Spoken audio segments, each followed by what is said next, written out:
Pas d'embrasement de la cité cette année, une première en temps de paix depuis 1898. Sur la place principale de Carcassonne, les terrasses sont anormalement vides pour une veille de 14 juillet.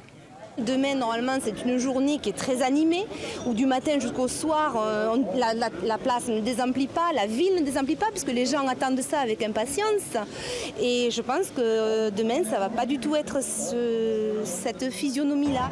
L'embrasement de la cité attire plusieurs centaines de milliers de personnes. Impossible de dire combien exactement, car c'est un spectacle gratuit et visible à des kilomètres à la ronde. Mais cet été, l'annulation de l'événement se fait ressentir chez les professionnels. Hôtel Astoria, bonjour. Dans cet hôtel, en 2018 et 2019, on obligeait les clients à prendre 2 nuits d'affilée, les 13 et 14 juillet. Impossible cette année.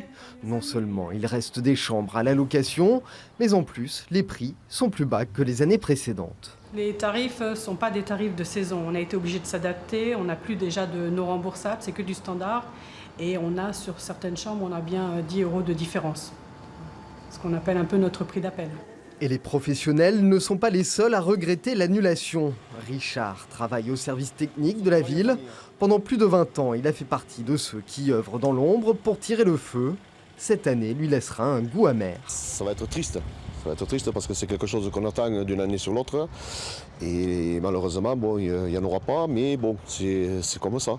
C'est dommage. C'est dommage parce que c'est une grande fête. Et là, bon, c'est comme ça. Pour compenser l'absence de feux d'artifice et l'annulation du festival musical, la mairie a tout de même organisé quelques animations en ville, avec notamment des concerts d'artistes locaux.